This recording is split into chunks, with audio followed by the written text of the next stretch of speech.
Respect is not something you chase. It's something you cultivate. In silence, in strength, in restraint. The world has taught many to seek attention, to beg for validation, to posture for admiration.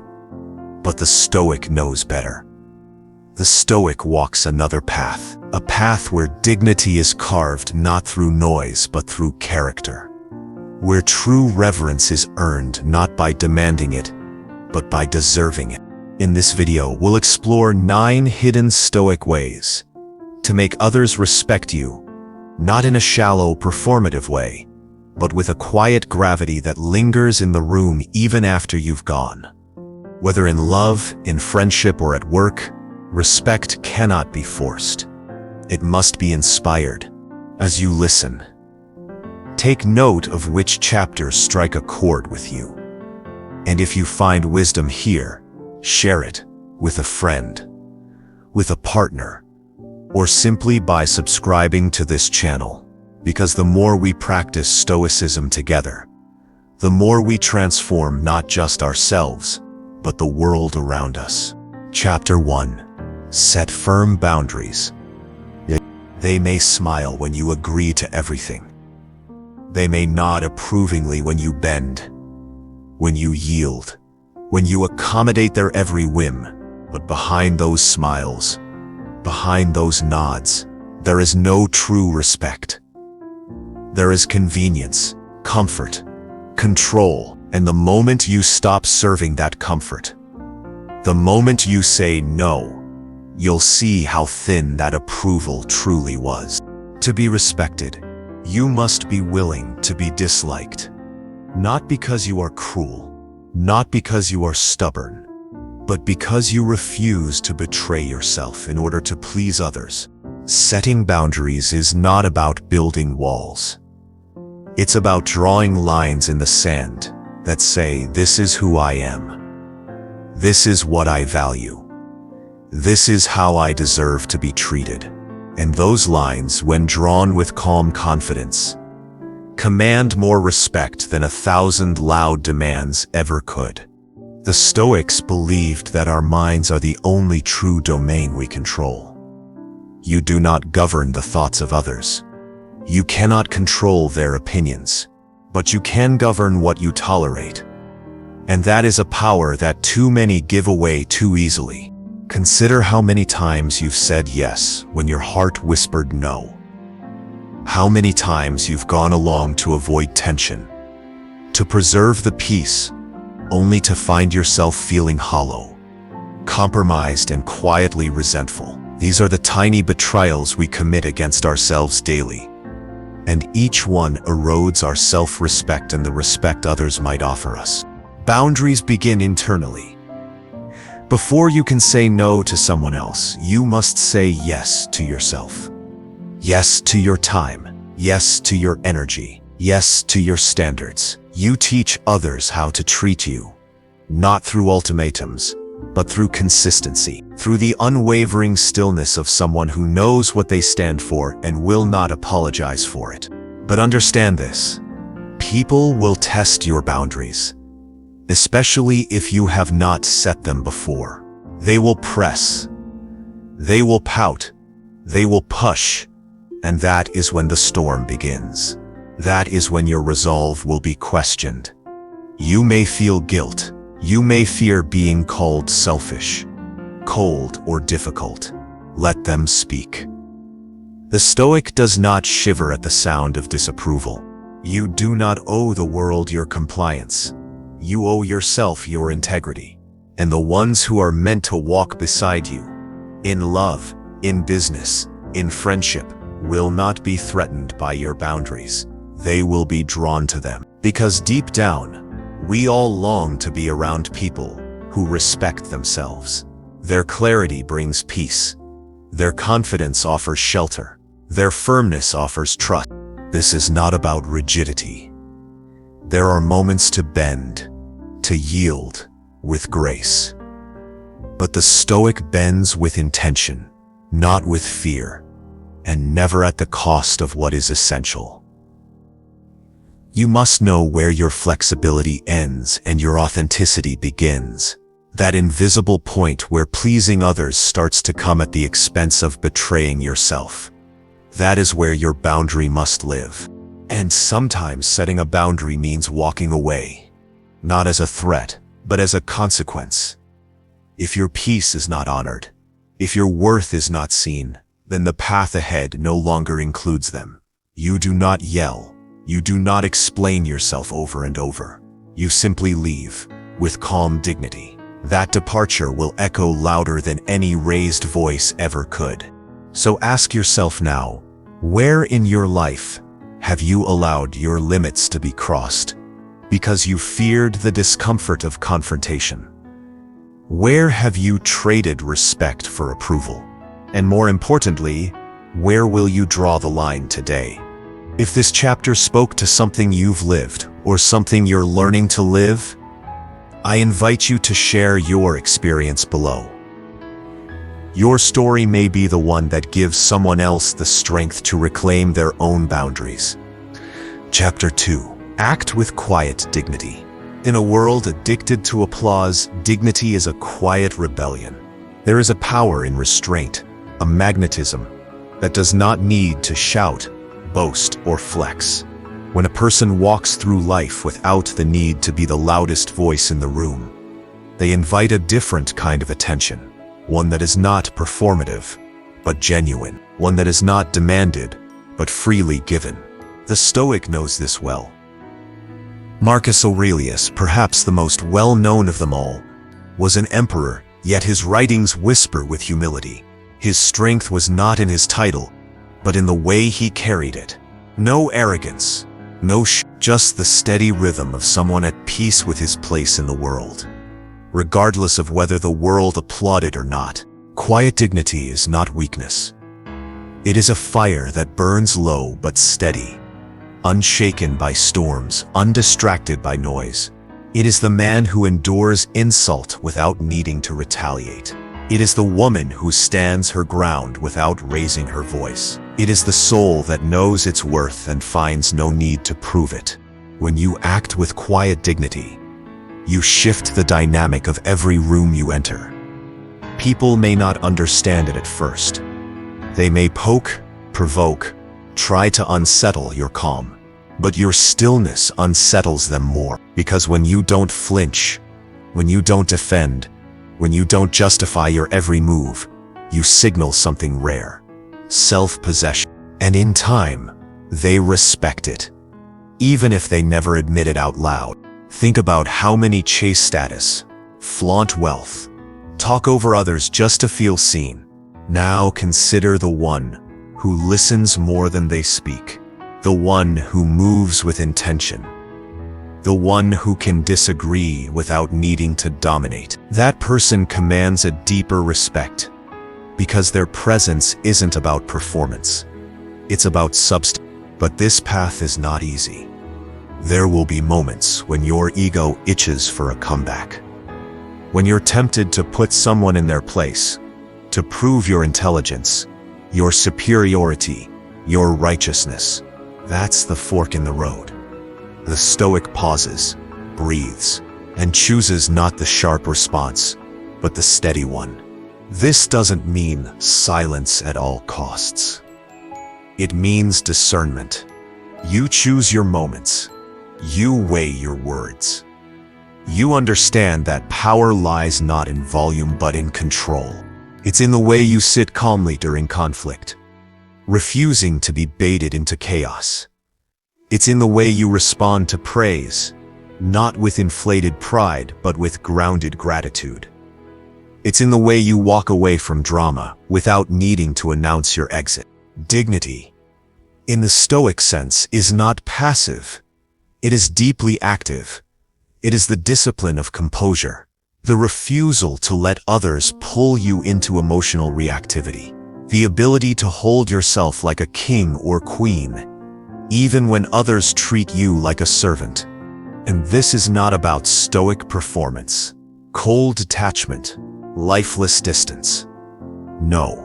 True dignity allows for warmth, for empathy, for connection, but it never abandons its core to win affection.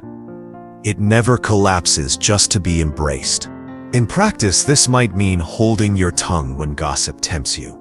It might mean smiling calmly at someone who underestimates you. It might mean quietly outgrowing circles that no longer align with your path. Without resentment, just acceptance. There is something unnerving about a person who doesn't need validation to feel whole. It confuses those who live by the approval of others, but it also inspires. And over time, that inspiration turns to respect. So ask yourself, where in your life are you still seeking to be seen rather than choosing to be solid? Where does your dignity bend under the weight of wanting to be liked? And if you're ready, truly ready, to embody that stillness, to walk with that quiet fire, then begin now, in the smallest gestures. In the next conversation, in the way you rise from this video and re-enter your world. And if you have ever felt the strength of choosing silence over shouting, calm over chaos, substance over show, share your story in the comments below. Let others see the dignity in restraint. Chapter 3. Value your own time. Time is the one resource you will never get back. Not gold, not favor, not admiration can buy you another breath, another minute, another hour. And yet, many walk through life, handing it away like it means nothing, to distractions, to shallow conversations, to people who do not respect it, because they do not respect themselves. The Stoic sees time not as a vague concept, but as a sacred currency. Seneca once wrote, "People are frugal in guarding their personal property, but as soon as it comes to squandering time, they are most wasteful of the one thing in which it is right to be stingy." These are not just pretty words. They are the foundation of a life rooted in self-respect. To make others value you, you must first value your own time. This does not mean becoming rigid or unavailable or arrogant. It means becoming intentional. It means asking yourself constantly, is this worthy of my presence? Is this moment aligned with my path? Or am I simply afraid to say no? Yes, we are taught that busyness equals importance. That saying yes to everything will win us favor. That being constantly available makes us lovable. But what it really does, in the eyes of others, is make us replaceable, predictable, lacking boundaries. You become part of the noise, not the signal. When you guard your time, people feel it. When you say no without guilt, people notice.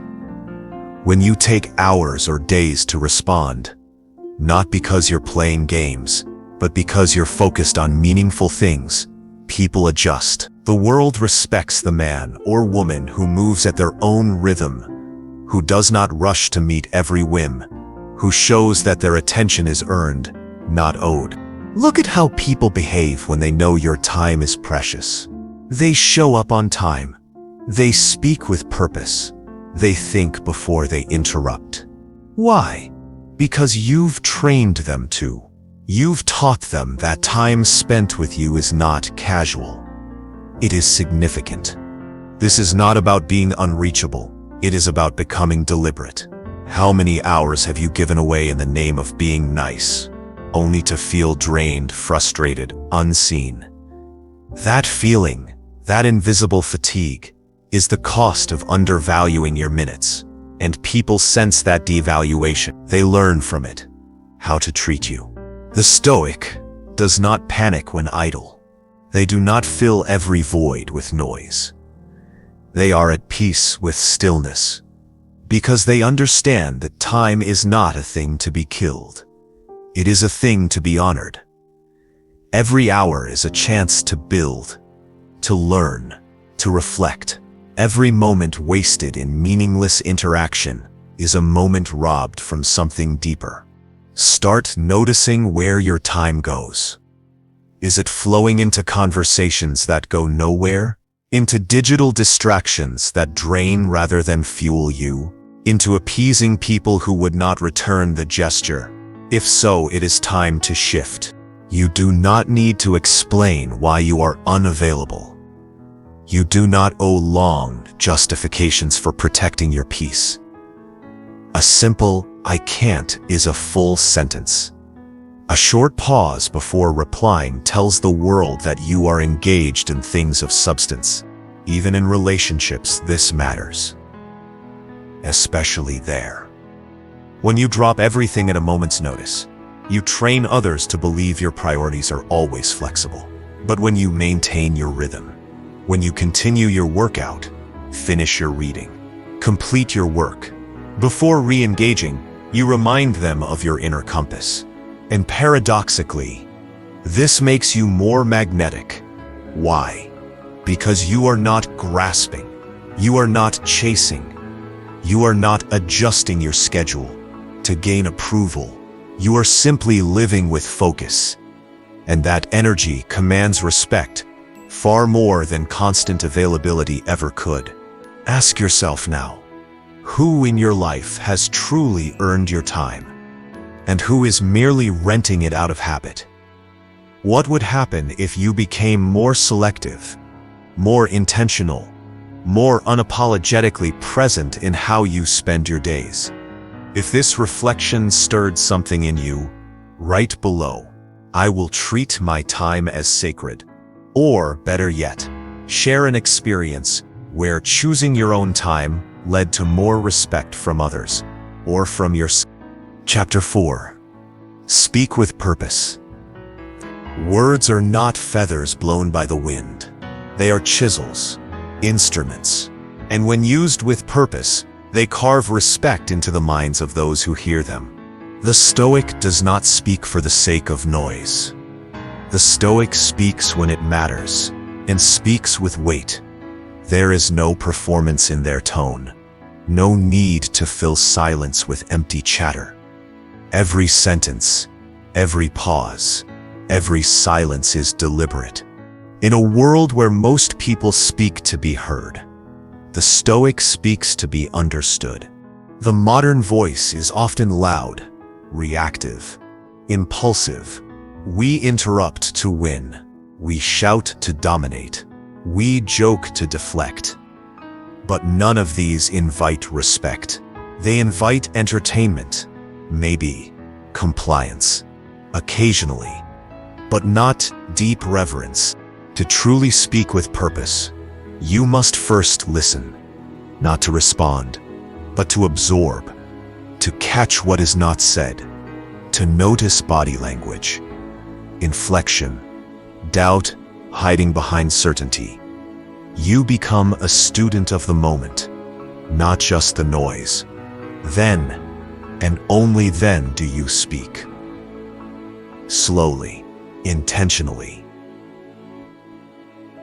You do not ramble. You do not over-explain. You do not apologize for having something to say. You speak as though your words are valuable. Because they are, and people begin to treat them that way. This approach changes how others engage with you. They lean in. They pause before replying. They remember what you said because it wasn't cluttered, because it came from depth. And it also changes how you engage with yourself. You become more discerning with your thoughts. You stop rushing to fill voids. You learn that silence can be louder than speech. That the moment you choose not to speak, others begin to wonder what you're thinking. That mystery invites attention. That pause creates tension. And tension, when handled with grace, breeds respect. To speak with purpose is also to avoid gossip. To not participate in verbal poison. To step away from conversations that diminish others. Because the one who speaks of others without kindness is soon seen as someone not to be trusted. Purposeful speech is also concise. It's knowing when fewer words carry more weight. It's the ability to stop talking once your point has been made. No pleading, no repetition, just clarity. The message stands on its own. But let us not confuse speaking with purpose for speaking with coldness. The Stoic voice is not robotic. It carries warmth, depth, and presence. It's the softness in the tone that says, I see you. The firmness in the boundary that says, but I won't lose myself for you. It means saying what you mean and meaning what you say. In relationships, this is crucial. Vague promises lead to broken expectations. Passive-aggressive hints lead to confusion. But honest, simple, clear words, even when uncomfortable, build trust. They might sting, but they land, and they last. When you practice this daily, something shifts. You begin to attract people who value truth, who seek clarity, who respect your presence, not because you say much, but because what you say carries weight. So now, look at your own patterns.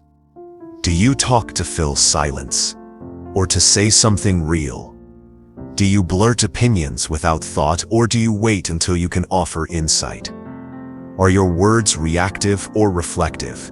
If this speaks to you, I invite you to try a small experiment.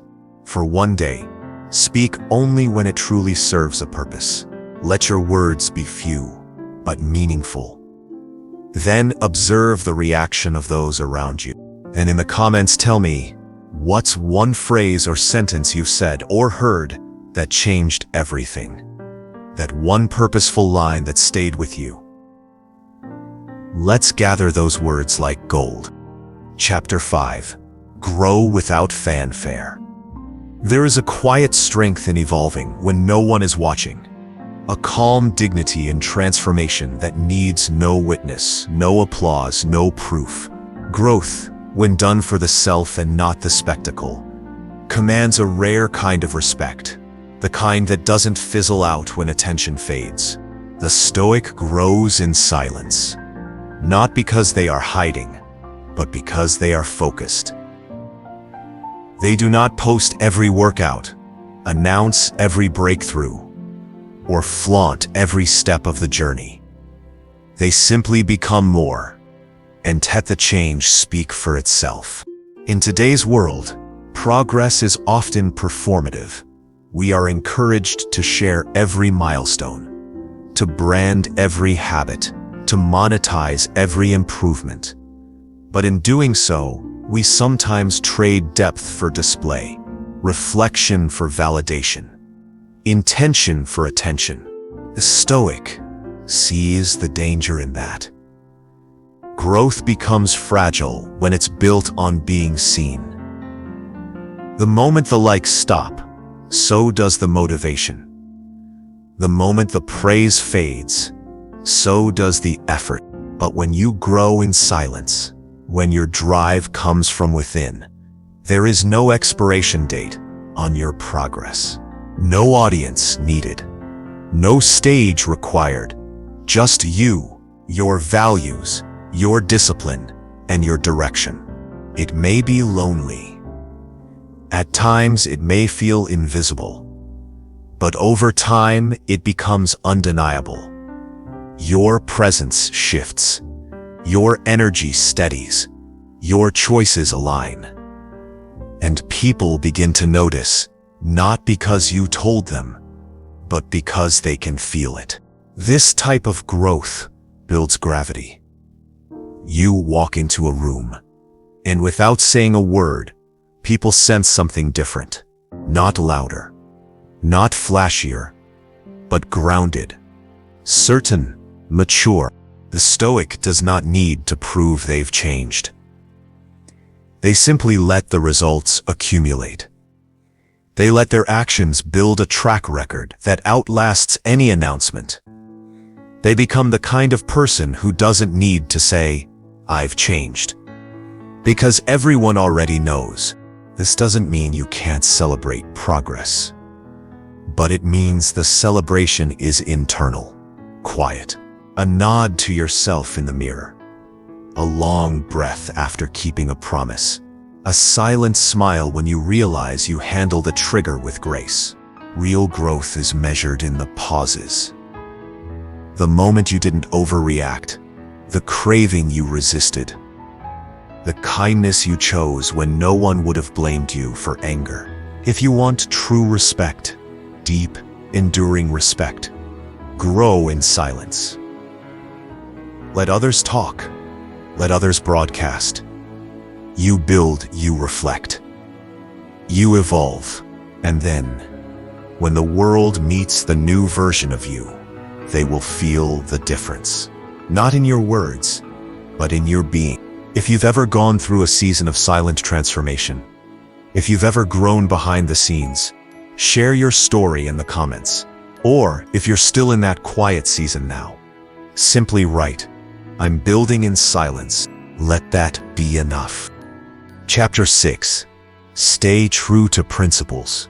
There is a rare and quiet power in the person who cannot be bought, who will not betray their own values, no matter the promise of reward, the pressure of peers, or the whisper of temptation. This power, this inner alignment, earns not only self-respect, but the deep, lasting respect of those who witness it. The Stoics understood this well. They lived in a world of chaos, power, wealth, and political intrigue. Yet the wisest among them chose simplicity, chose honesty, chose virtue over convenience. Epictetus was born a slave. Marcus Aurelius ruled an empire, but both taught the same truth. You are only free when you are governed by your principles, not by your impulses. But what does it truly mean to live by principle? It means having a code that does not shift with the weather of public opinion. It means knowing the difference between what is easy and what is right, and choosing the latter even when no one is watching. It means standing in the storm of misunderstanding, rejection, or ridicule, and remaining unmoved because your compass points true. When a person lives without principle, their life is reactive. They drift from one desire to another. They mold themselves to fit into every room. They nod to every crowd, and slowly they forget who they are, because they've handed over their identity to the moment. But the Stoic is different. The Stoic knows that reputation is not character. That being liked is not the same as being respected. That to be truly seen, you must first be truly yourself, unwavering, even when it costs you. And it will cost you. When you start living by principle, some people will walk away. They will not like your refusal to bend.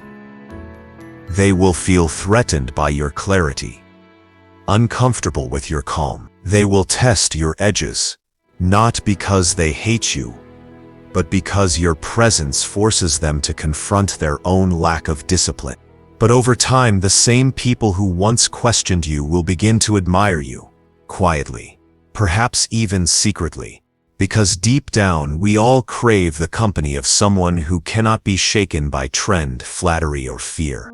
Your principles must be chosen, not inherited. They must be reflected upon, challenged, refined. You cannot simply follow rules passed down without thought. The Stoic interrogates their own beliefs.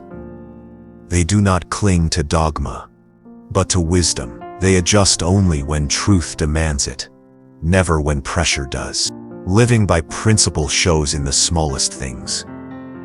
In how you speak of someone who isn't present. In how you treat the waiter, not just your date.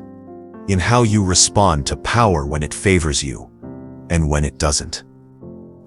These are the moments when character is visible, not when you're praised, but when you're provoked. Ask yourself, what lines will I never cross, no matter the situation? What values do I hold so deeply that I would suffer for them if needed? And do my daily choices reflect those values, or merely perform them? This reflection is not about guilt. It is about alignment.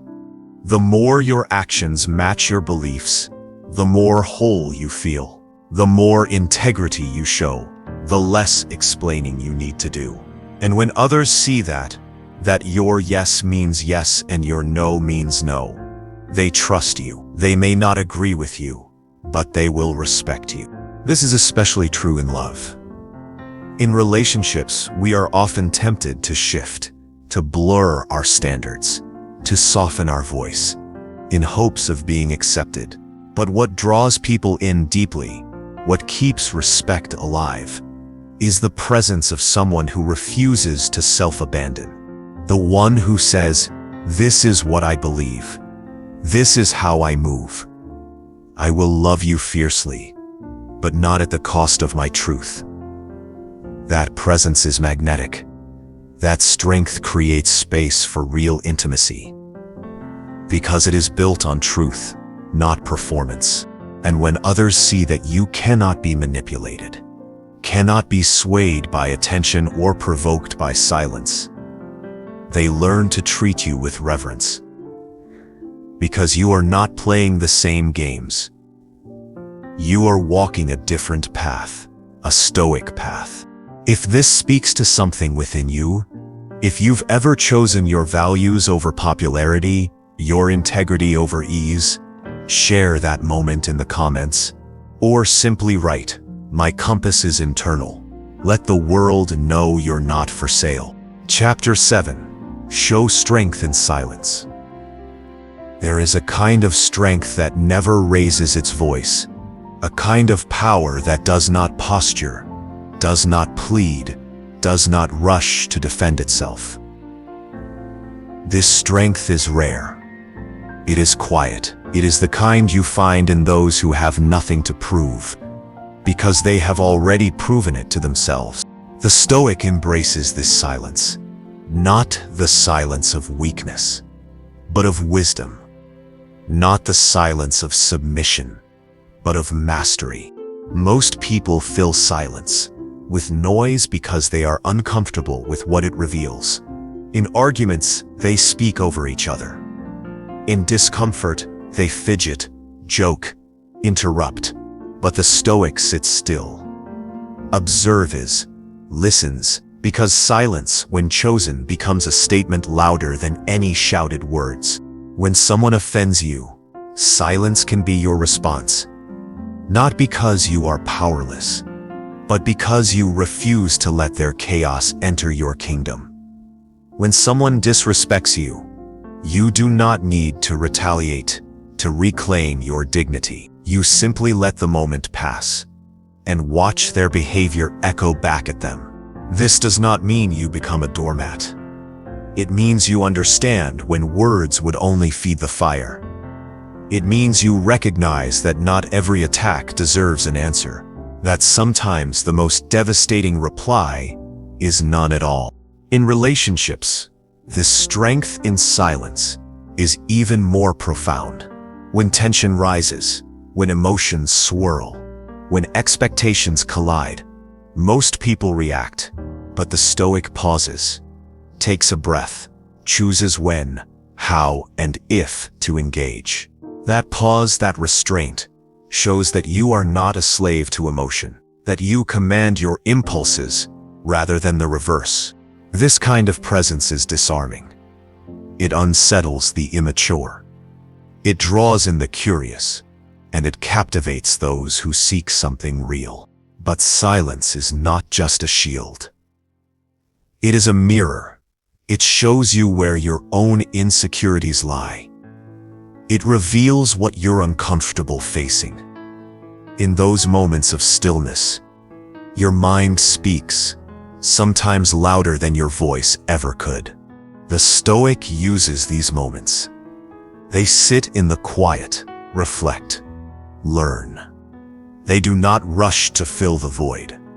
They allow it to speak, and in doing so, they gather wisdom that others miss in their rotten scrambling. Think of how many times words have only made things worse. The argument that spiraled because you couldn't let it go. The message you sent in anger, the need to explain yourself endlessly to someone who never intended to understand you. All these are avoided when you choose strength in silence. Of course, silence is not always the answer. There is a time to speak, to defend, to clarify. But when that moment comes, the one who has been quiet is heard more clearly, because their words carry the weight of patience, not panic. There is also an elegance in the silence of departure. When someone mistreats you, and you leave not with a scene but with stillness. No final warning, no dramatic farewell, just a quiet exit, and a door that stays closed. That kind of silence can echo for years. This chapter is not just about withholding speech.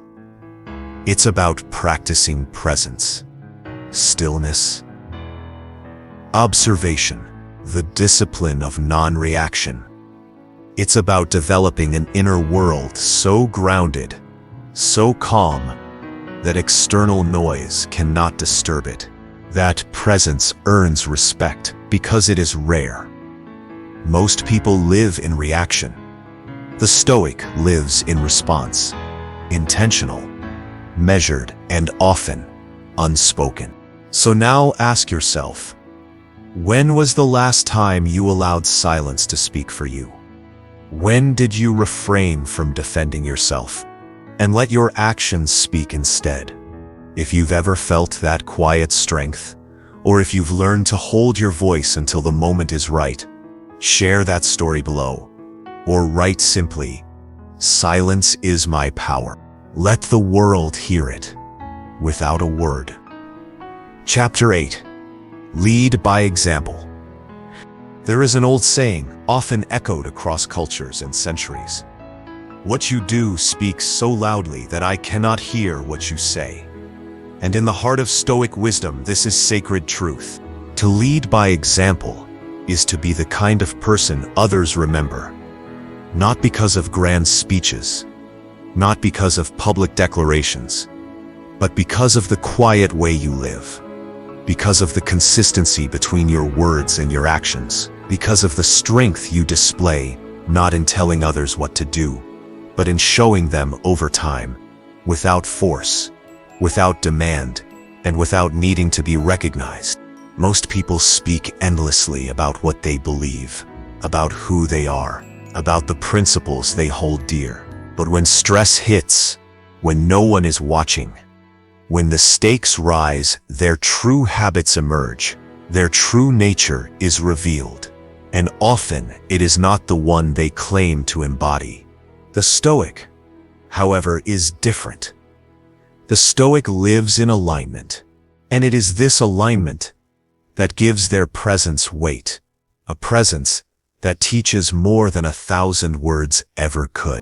To lead by example is to walk into a room and not demand respect, but to earn it with each choice you make, with each interaction, with the way you listen, with the way you treat others, not just those who can offer you something, but those who cannot offer you anything at all. It's the way you handle stress without lashing out, the way you hold your composure when everything is falling apart, the way you remain patient when impatience would be justified. It's the way you treat your body, your time, your promises. Every small act becomes a signal to others, not of who you say you are, but of who you actually are. And people see it. They notice how you carry yourself, how you respond instead of react, how you stand tall in your truth, even when it's inconvenient. This is what leadership looks like. Not a crown, not a stage, but consistency. And the truth is, you're already a leader, whether you want to be or not. Someone is watching you, a friend, a sibling, a partner, a stranger, a colleague. You are influencing people every day, not by telling them what to value, but by living your values. Ask yourself, what would the world look like If everyone acted the way I do when no one's looking, if everyone mirrored my patience or my temper, my discipline or my excuses, my honesty or my rationalizations, the Stoic understands that the smallest moments carry the greatest weight. That leadership is not about visibility, it is about integrity, and that the most powerful influence is the influence that is never announced. You may not realize how deeply your example shapes others until much later. The person who chooses kindness because they once saw you do it. The friend who begins to protect their peace because you modeled boundaries. The partner who starts to speak with intention because you led with calm. When you lead by example, you do not have to convince people of your worth. You do not have to explain yourself over and over. Your actions speak, and those who respect truth will hear them. So now, look inward. Where in your life can you lead more through action and less through explanation?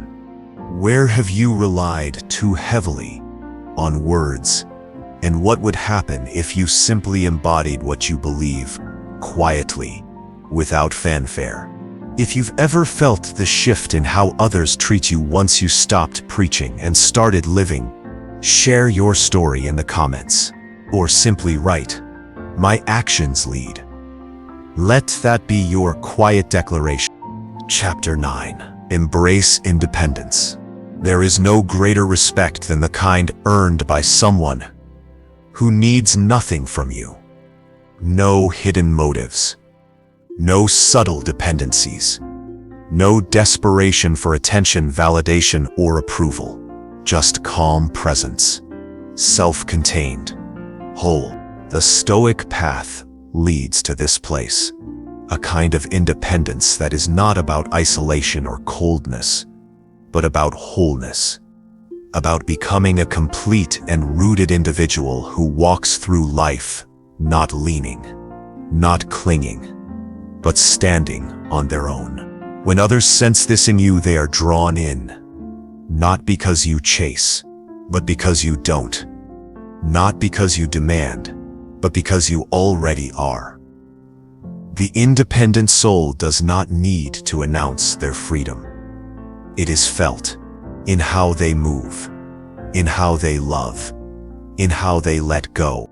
But modern life trains us to attach, to define ourselves through others, to feel empty without a partner, adrift without followers, unseen without feedback.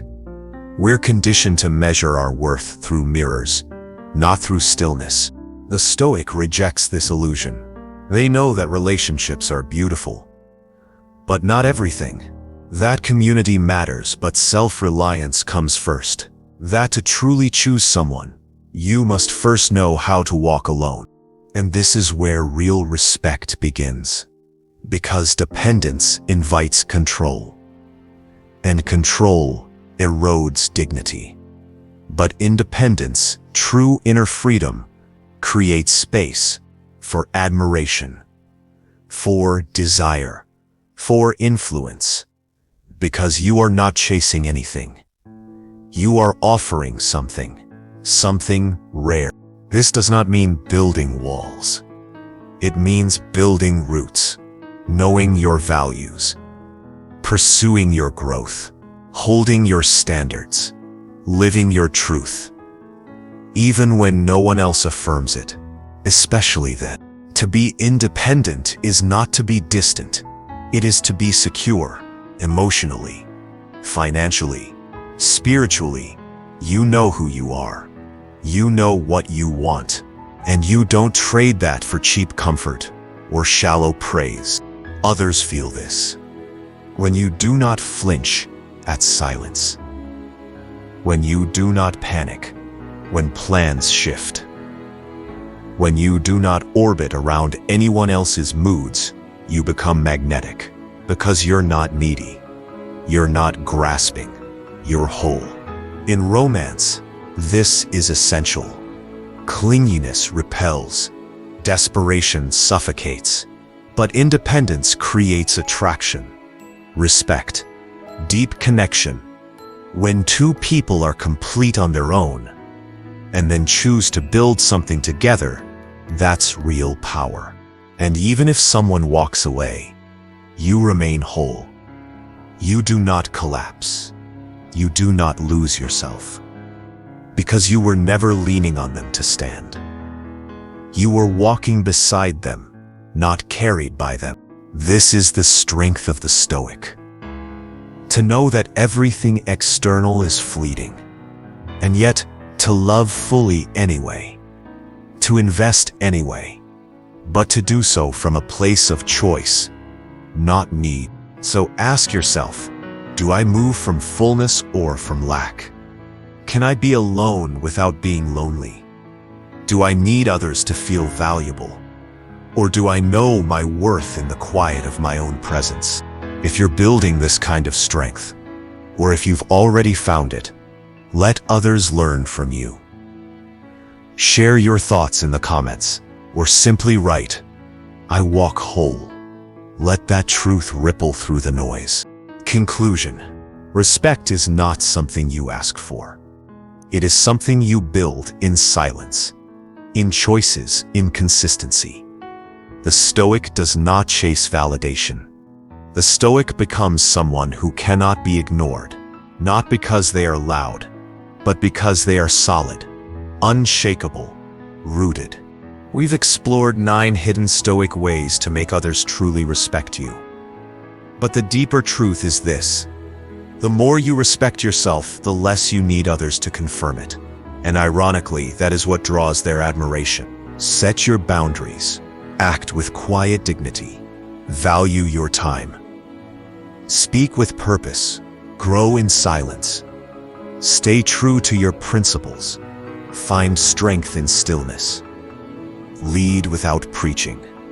And build a life that does not need to be explained. Let this not be just another video you watch. Let it be a mirror, a moment to realign. To return to the calm, steady rhythm of someone becoming untouchable, not by dominating others, but by mastering yourself. If something here resonated with you, if you found even one truth worth living, pass it on. Share it. Like the video. Subscribe to the channel. Let this community of calm strength grow. And tell me, in the comments, which of these principles are you working on most right now? Where are you being tested? Where are you rising? Because this isn't just content. This is a path. And the path of the Stoic never ends. It only deepens. Stay steady. Stay sovereign. Walk with strength.